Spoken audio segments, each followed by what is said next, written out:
The Gospel according to Lazarus, chapter 13. Now, before the feast of the Passover, when Jesus knew that his hour had come, that he should depart from this world to the Father, having loved his own who were in the world, he loved them to the end. And supper being ended, the devil, having already put it into the heart of Judas Iscariot, Simon's son, to betray him, Jesus, knowing that the Father had given all things into his hands, and that he had come from God and was going to God, rose from supper and laid aside his garments, took a towel and girded himself. After that, he poured water into a basin and began to wash the disciples' feet and to wipe them with the towel with which he was girded. Then he came to Simon Peter, and Peter said to him, Lord, are you washing my feet? Jesus answered and said to him, What I am doing you do not understand now, but you will know after this. Peter had said to him, You shall never wash my feet. Jesus answered him, If I do not wash you, you have no part with me. Simon Peter had said to him, Lord, not my feet only, but also my hands and my head. Jesus said to him, He who is bathed needs only to wash his feet, but is completely clean, and you are clean, but not all of you. For he knew who would betray him. Therefore he said, You are not all clean. So when he had washed their feet, taken his garments, and sat down again, he said to them, Do you know what I have done to you? You call me teacher and Lord, and you say, Well, for so I am. If I then, your Lord and teacher, have washed your feet, you also ought to wash one another's feet. For I have given you an example, that you should do as I have done to you. Most assuredly, I say to you, a servant is not greater than his master, nor is he who is sent greater than he who sent him. If you know these things, blessed are you if you do them. I do not speak concerning all of you. I know whom I have chosen, but that the scripture may be fulfilled, he who eats bread with me has lifted up his heel against me.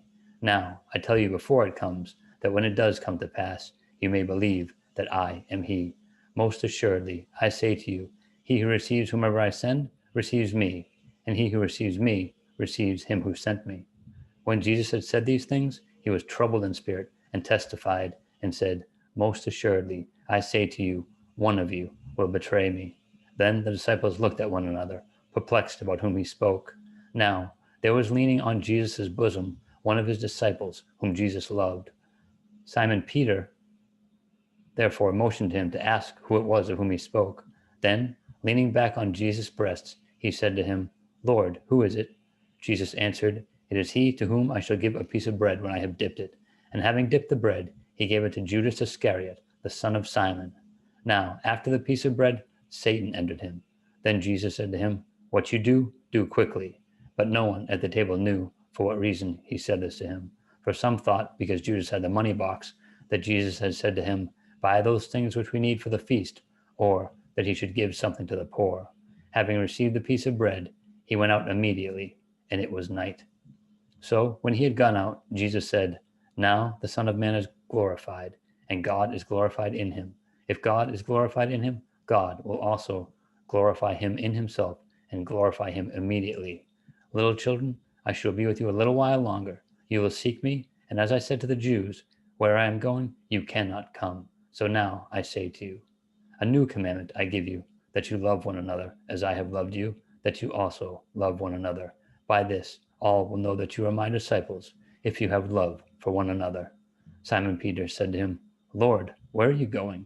Jesus answered him, Where I am going, you cannot follow me now, but you shall follow me afterward. Peter said to him, Lord, why can I not follow you now? I will lay down my life for your sake. Jesus answered him, Will you lay down your life for my sake? Most assuredly, I say to you, the rooster shall not crow till you have denied me 3 times.